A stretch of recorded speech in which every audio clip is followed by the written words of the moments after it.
اچھی ہے، روزہ اچھا ہے، حج اچھا ہے، زکوٰۃ اچھی ہے، مگر میں باوجود اس کے مسلمان ہو نہیں سکتا نہ جب تک کٹ مروں میں خواجہ بطحا کی حرمت پر خدا شاہد ہے کہ کامل میرا ایمان ہو نہیں سکتا۔ اللہ اکبر۔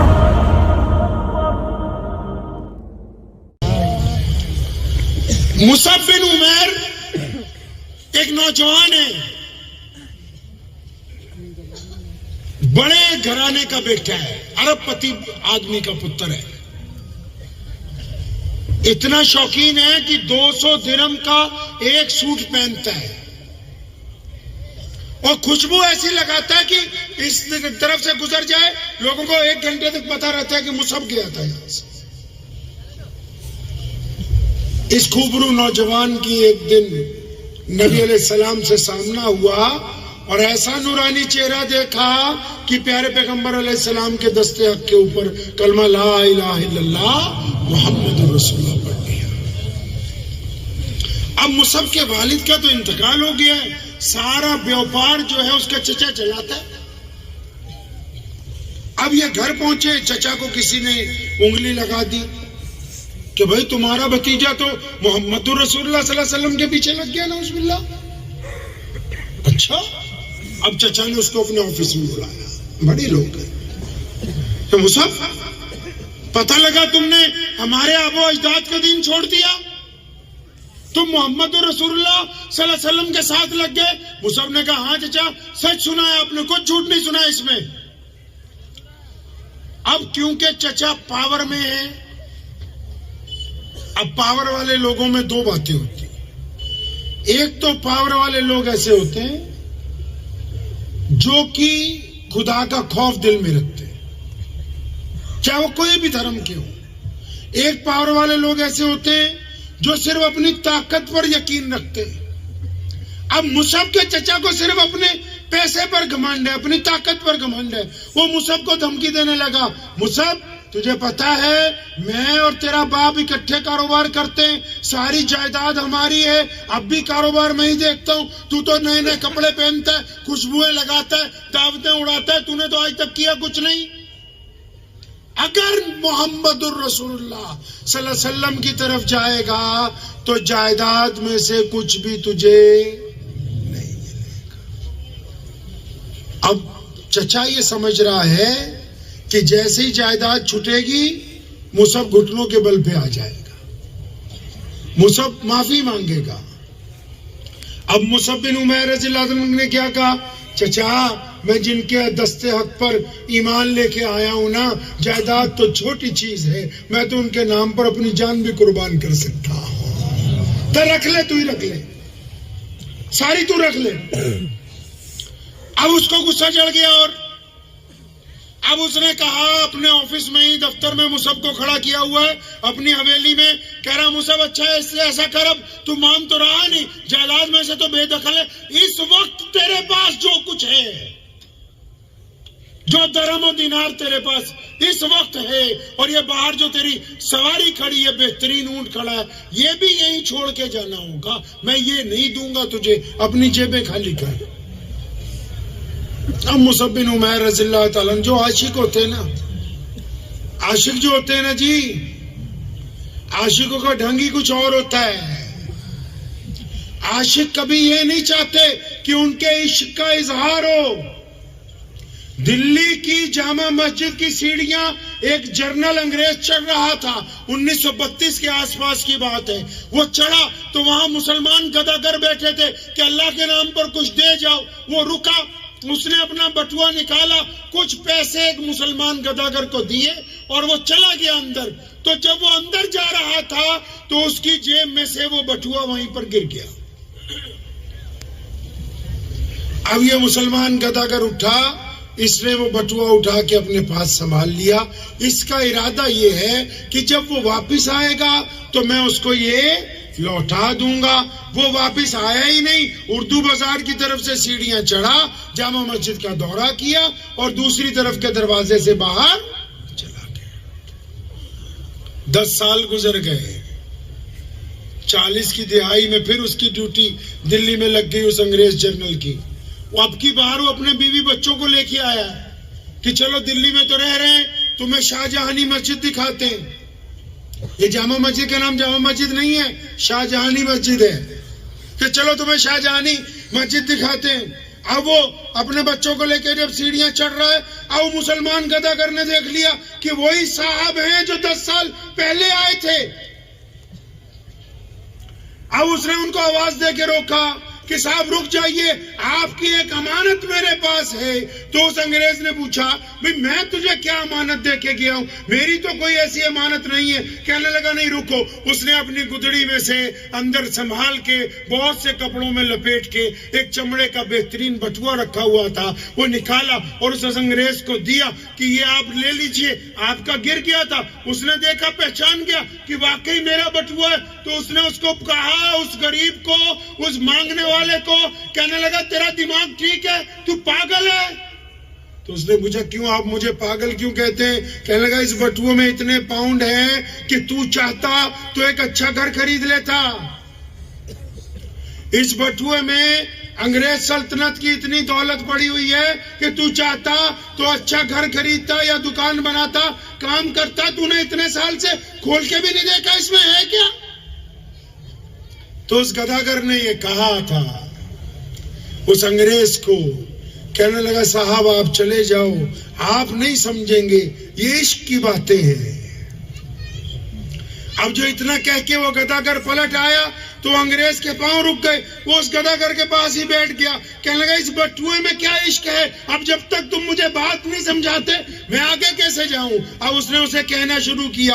کہنے لگا بات سنو, میں ایک مسلمان ہوں, میں گداگر ہوں, سارا دن مسجد کی سیڑھیوں پر بیٹھتا ہوں, اپنے رب کے نام پر لوگوں کو آوازیں دیتا ہوں. تم آئے تھے, بٹوا گر گیا تھا, میں نے بٹوا اٹھا لیا, تمہارے انتظار میں تھا, میں نے سنبھال کے رکھا, تم نہیں آئے, میں نے اس کو اتنے سال اس لیے سنبھال کے رکھا کہ تم اپنے آپ کو عیسائی کہتے ہو, تم عیسیٰ علیہ السلام کی امت میں سے ہو. اب میرے دل میں پہلے دن سے ایک بات ہے کہ ایک گداگر سن لے کان کھول کے کہ کل قیامت کو اس کے نبی نے اگر تیرے نبی کو تانا مار دیا کہ تیرے گداگر نے میرے ایک امتی کا بٹوا چھپا لیا تھا, تو میرے نبی کو کہیں خفگی نہ اٹھانی پڑے. اپنے نبی کی عزت کے لیے اس بٹوے کو سنبھال کے رکھا ہوا ہے.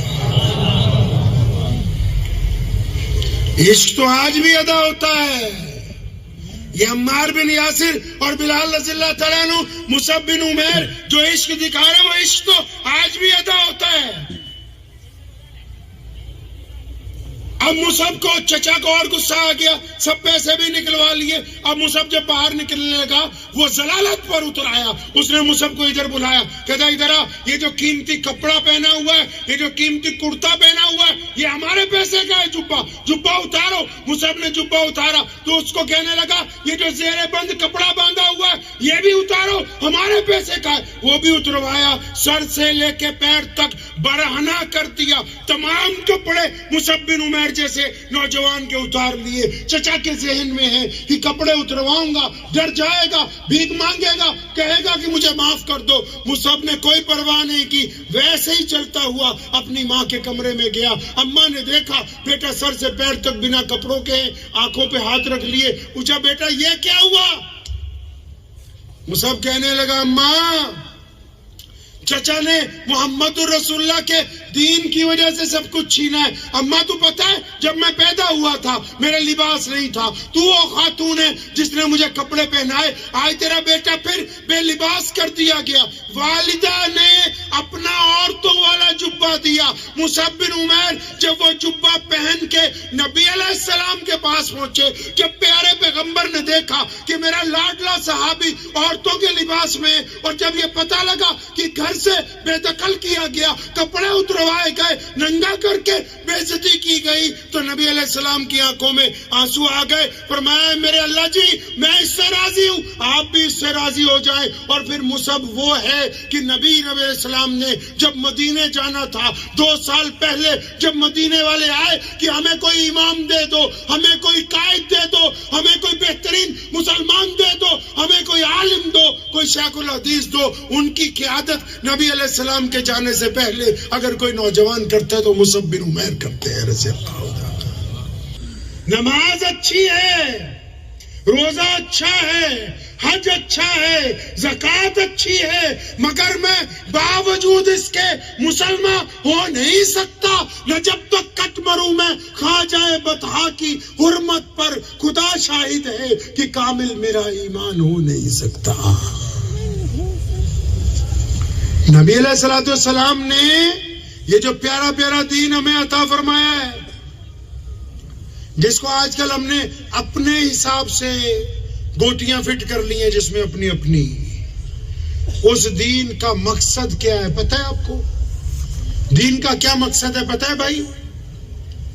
کوئی بتا سکتا ہے کہ نبی علیہ السلام کے دین کا میرا کوئی ہندو بھائی، کوئی سکھ بھائی، کوئی دلت بھائی، کوئی جینی بھائی یہ پوچھے تم سے، اے میرے مسلمان بھائی اپنے دین کا مطلب مجھے سمجھاؤ، ذرا مجھے مقصد سمجھاؤ، اسلام کیا چاہتا ہے؟ اور اس دور میں ضروری بھی ہے، جب واٹس ایپ یونیورسٹی نے غلط فہمیاں پیدا کر دی، ضرورت بھی ہے کہ ہمیں اپنے دین کے بارے میں بتاؤ کہ ہمارا کوئی پڑوسی بھائی پوچھے تو ہم بتا بھی سکیں۔ اب بتاؤ مجھے ذرا کہ بھج کے مسلمانوں پتہ بھی ہے کہ اسلام کا مقصد کیا ہے؟ پتہ ہے؟ نہیں پتہ۔ اسلام کیا کہتا ہے دنیا سے؟ اچھا یہ تو پتہ ہی ہوگا کہ ہم لوگ نماز کیوں پڑھتے؟ ارے نماز تو پڑھتے ہو نا سب لوگ، جو نہیں پڑھتے کو انشاءاللہ پڑھ لیں گے انشاءاللہ۔ بھائی یہ تو پتا ہے نا کہ نماز کیوں پڑھتے ہیں؟ پتا ہے کسی کو آپ میں سے نماز کیوں پڑھتے ہیں؟ کیا نام بیٹا تیرا؟ نماز کیوں پڑھتے ہیں؟ اللہ کو راضی کرنا۔ اور تم بھی اللہ کو راضی کرنا۔ آپ کیوں پڑھتے بھائی؟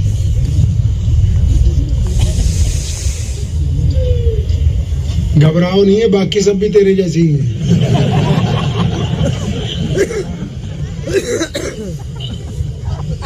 مولویوں کی تنخواہ تم خوب بڑھواؤ، نہیں تو معاملہ ختم ہے سر، یہ قورمے بریانی تک ہی رہ جائیں گے مزاج میں۔ ان کو تو بڑی سخت ضرورت ہے ابھی۔ اب دیکھو یہ بھی نہیں پتا کہ اسلام کا مقصد کیا ہے، اور یہ بھی نہیں پتا کہ نماز کو پڑھتے ہو۔ پیچھے چلو اپنے نبی علیہ السلام کو، اگر اسلام کو جاننا ہے سنو ایک چھوٹا سا نقطہ آپ کو بتا کے جانا۔ اگر آپ یہ چاہتے ہیں کہ آپ کو دین اچھی طرح سمجھ آئے تو نبی علیہ السلام کی پیدائش سے لے کر سیرت النبی علیہ السلام سننی ہے، پڑھنی ہے، پڑھوانی ہے۔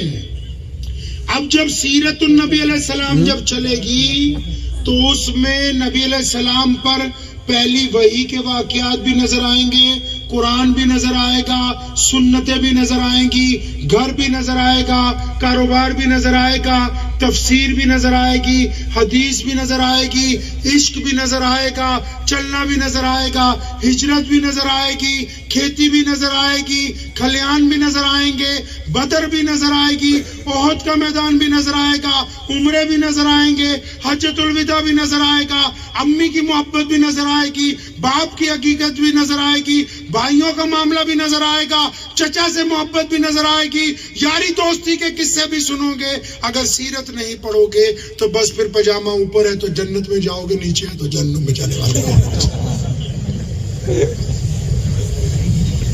کیونکہ کل دین نبی علیہ السلام کی محبت میں ہے، اور محبت وہ نہیں جو صرف زبان سے ادا ہو جائے، محبت جو کردار میں نظر آنی چاہیے، کردار میں محبت نظر آنی چاہیے۔ محبت تو آج بھی ادا ہوتی ہے جب کسی غیر کی بیٹی یا اپنی بیٹی یا کسی اور مذہب کی بیٹی سڑک سے گزرتی ہے اور ایک ایمان والا اس لیے آنکھیں نیچی کرتا ہے کہ میرے نبی نے کہا کہ غیر کی بٹیا کی طرف نہیں دیکھنا ہے، تو محبت تو آج بھی ادا ہوتی ہے محمد رسول اللہ کے ساتھ۔ جب کاروبار میں بندہ ٹھگی مارنے کا موقع ہو اور ٹھگی نہ مارے اس لیے کہ میرے نبی علیہ السلام نے کہا کہ کاروبار میں بے ایمانی نہیں کرنی، محبت تو اب بھی ادا ہوتی ہے۔ محبت تو اب بھی ادا ہوتی ہے کہ باپ کے مرنے کے بعد بہن کو اس کا حق دے دیا جائے. کون کہتا ہے محبت اب ادا نہیں ہوتی؟ محبت تو اب بھی ادا ہوتی ہے کہ پڑوسی جس مرضی مذہب کا ہو، اگر پڑوسی دکھ میں ہے تو ہم اس کے کندھے سے کندھا ملا کے کھڑے ہو جائیں. اگر پڑوسی پریشانی میں ہے ہم اس کی پریشانی کو کم کریں. اگر پڑوسی کو کوئی دکھ ہے تو ہم اس کا جا کے دکھ بانٹ دیں. محبت تو آج بھی ادا ہوتی کہ میرے نبی نے کہا کہ پڑوسی کوئی بھی ہو، چاہے غیر مسلم کیوں نہ ہو، پڑوسی کے ساتھ جو بے ایمانی کرے گا وہ مسلمان نہیں کہلائے گا. محبت تو اب بھی ادا ہوتی ہے. تو 1450 سال پیچھے چلتے ہیں. مکہ ہے. نبی علیہ السلام کو نبوت کب دی گئی پتہ ہے؟ پیارے نبی علیہ السلام جو نبی بنائے کب بنائے پتہ ہے؟ مکے میں نہیں بنائے گئے نبی. اللہ نے جب کائنات بنانی تھی تو پہلے نبی علیہ السلام کو نبی بنانے کا فیصلہ کیا گیا اور پھر کائنات بنائی گئی. پھر ساری روحوں کو ایک جگہ اکٹھا کیا گیا اور پھر تمام روحوں سے محمد رسول اللہ کے خاتم النبیین ہونے کا حلف دلوایا گیا. آدم کہتے ہیں کہ جب میں جنت میں تھا تو پتوں پر لکھا ہوا تھا لا الہ الا اللہ محمد رسول اللہ صلی اللہ علیہ وسلم. لقمان حکیم نے بیٹے کو کہا تھا کہ کبھی کوئی دعا نہ قبول ہوتی ہو نا تو محمد کا نام لے کے صلی اللہ علیہ وسلم میرے رب سے مانگنا، جو چاہو گے وہ مل جائے گا. اب مکہ ہے. نبی علیہ السلام کو اللہ نے حکم دے دیا کہ اب ان لوگوں کو بتاؤ کہ آپ ہی ہیں وہ جن کے لیے ہم نے کائنات کو بنایا ہے، وہ آپ کی ذات ہے. اب نبی علیہ السلام نے جب بتایا نا، سب سے پہلے دیکھو، سب سے پہلے کون مسلمان ہوا؟ ہم سب کی ماں امی خدیجۃ الکبریٰ رضی اللہ تعالی عنہ. پردھانوں بن جو بندے تسی. اور پھر سیدنا ابو بکر صدیق رضی اللہ تعالیٰ عنہ. غلاموں میں سیدنا سمیہ، عمار بن یاسر اور سیدنا بلال، اور بچوں میں نوخیز جو نوجوان ہونے والے بچے تھے، ان میں سب سے پہلے جس نے یہ کہا ہے کہ یا رسول اللہ صلی اللہ علیہ وسلم چاہے کچھ ہو جائے، آندھی آئے، طوفان آئے، دشمن ایک طرف ہو جائے، سب آپ کے مخالف ہو جائیں، اگر کسی نے کھڑے ہو کے لبیک یا رسول اللہ کا نعرہ لگایا تو اور کوئی نہیں، ہم سب کے مالک مولا علی کرم اللہ وجہ کی ذات گرامی ہے. مولا علی نے کہا تھا یا رسول اللہ میں ساتھ ہوں. اور ایسے نہیں کہا، چھوٹے تھے نا تو اپنے پنجوں کے بل ایڑیاں اوپر اٹھائی اور دونوں ہاتھ ہوا میں اٹھا کے آواز ماری. جب سب رشتہ دار بیٹھ گئے، چپ ہو گئے. جب نبی علیہ السلام نے رشتہ داروں کو کہا کہ میرا ساتھ دو، اب یہ سارے رشتہ دار جب چپ ہو گئے، مولا علی رضی اللہ عنہ سب سے پیچھے تھے، پنجوں کے بل اٹھ کے کھڑے ہوئے. فرمایا یا رسول اللہ میں آپ کے ساتھ ہوں، یہ آئے یا نہ آئے میں آپ کے ساتھ رہوں گا. اب یہ جو 3 4 5 لوگ پہلے مسلمان ہوئے، انہوں نے بڑی قیمتی بات نبی علیہ السلام کو پوچھی کہ یا رسول اللہ صلی اللہ علیہ وسلم، ہم نے آپ کے کہنے پہ اللہ کو ایک مانا، ہم نے آپ کی نبوت کی گواہی دے دی ہے، اب کرنا کیا ہے؟ سن لو اس بات کو کان کھول کے، اور اسے بتانا ہے ساری دنیا کو. صحابہ نے پوچھا یا رسول اللہ کیا کرنا ہے اب؟ کہ پیغمبر علیہ السلام نے 2 لفظوں میں دین سمجھایا. اب آپ کسی کو یہ تو نہیں کہہ سکتے نا، کوئی پوچھے اسلام کیا ہے کہ جی نماز پڑھنے والا مسلمان ہوتا ہے، جی روزہ رکھنے والا مسلمان ہوتا ہے. نہیں، نبی علیہ السلام نے ہمیں سمجھایا کہ جو بندہ ایک اللہ اور اس کے رسول علیہ السلام پر ایمان رکھتا ہو، اس پر لازم ہے کہ وہ دنیا کے تمام لوگوں کو برابری کا درجہ دے گا. دیکھو کتنا خوبصورت پیغام ہے اسلام کا. 2 لفظی پیغام کہ اگر کوئی بندہ کلمہ پڑھے گا تو اس پہ کیا لازم ہے؟ وہ کسی کو غریب کو اپنے سے نیچے نہ سمجھے، کالے کو اپنے سے نیچے نہ سمجھے، کسی ان پڑھ کو اپنے سے. فرمایا اب میں آ گیا ہوں نا، محمد رسول اللہ نے فرمایا اب میں آ گیا ہوں، اب تمام انسان ایک برابر ہیں، کسی کو کسی کے اوپر کوئی فوقیت حاصل نہیں. اب یہ والی جو بات ہے نا، میں ذرا دیسی زبان میں آپ کو سمجھاتا ہوں. یہ والی بات معراج کی رات میں اللہ تعالیٰ سے ڈسکس کی گئی کہ اللہ مجھے تو ایسے بندے چاہیے جو لوگوں سے محبت کریں. اسلام کا مطلب سلامتی، سلامتی کا مطلب دوسرے کو سکون پہنچانا، دوسرے کو سکون کا مطلب میں مسلمان ہوں، وہ میرا ہندو بھائی ہے، وہ سکھ بھائی ہے، وہ جینی بھائی ہے، وہ دلت ہے، وہ اپنے مذہب کے رنگ میں اپنے مذہب کے رنگ میں دوسرے مذہب والوں کو اپنے سے گھٹیا نہ سمجھوں، اپنے سے کمتر نہ سمجھوں. اسلام یہ کہتا ہے کہ دوسرے بندے کو تسلیم کرنا کہ وہ بھی اللہ کی مخلوق ہے، اللہ نے ان کو حقوق دیے ہیں. صرف اپنے ہی اپنوں کی بات کرنا اسلام کا نام نہیں ہے. محمد رسول اللہ نے سب کے لیے برابری کا حکم جاری فرمایا کہ آپ کسی کے اوپر، اور یہاں تک فرمایا کہ کسی ماں نے کوئی بچہ ایسا پیدا نہیں کیا جو آپ کہہ دیں گی اس کی برادری نیچی ہے یا یہ گھٹیا. نہیں، اللہ نے سارے انسان عزت والے بنائے، سارے انسان عزت والے. سیدنا سلمان فارسی رضی اللہ تعالیٰ عنہ کے متعلق ایک جگہ لکھا ہے کہ انہوں نے بلال رضی اللہ عنہ کو مذاق میں 100% مذاق میں ایک دن کہا، اوے کلیمہ کے بیٹے کیا حال ہے؟ اب بلال کے دل پہ لگ گئی. اب سیدھا نبی علیہ السلام کے پاس، یا رسول اللہ مجھے سلمان نے اس طرح کہا. اب اللہ کے نبی علیہ السلام نے ان کو بلایا، جب ڈانٹا. بڑے جلیل القدر صحابی ہیں، لاڈلے صحابی ہیں. مسجد نبی سے باہر نکلے، اس وقت سڑکیں کچی ہوتی تھی، تپتی ہوئی ریت پر لیٹ گئے، اپنا گال اس پر لگایا. بلال کو آواز دی، بلال فرمایا میرے ایک چہرے پر پاؤں رکھ کے نکلو تاکہ میری غلطی کا اعادہ ہو جائے. اب بلال آگے بڑھتے، ان کو دونوں کندھوں سے اٹھاتے، ان کی آنکھوں میں آنسو ہیں. بلال بھی رو پڑے، فرمایا میرے بھائی سلمان اگر کوئی غلطی مان لے تو ایسا ہے جیسے اس نے غلطی کی نہ ہو. اب جب ہمارا جو دین ہے، ہمارا دین یہ کہتا ہے کہ کائنات کے تمام لوگ ایک برابر ہیں. کبھی مسجد ہے یہاں پر؟ مسجد میں جاتے ہو نا آپ، مسجد کو دھیان سے دیکھا کیسی ہوتی مسجد؟ دیکھا کبھی دھیان سے؟ مسجد نماز پڑھنے کے لیے نہیں بنائی، مسجد جماعت سے نماز پڑھنے کے لیے بنائی. نبی علیہ السلام نے فرمایا مسجد اس لیے تاکہ تم جماعت سے نماز پڑھو. یا رسول اللہ صلی اللہ علیہ وسلم جماعت سے کیسے؟ فرمایا کندھے سے کندھا جوڑ کے. سونے پیغمبر کو پوچھا یا رسول اللہ کندھے سے کندھا جوڑنے سے کیا ہوگا؟ فرمایا تمہارے دل آپس میں مل جائیں گے نا،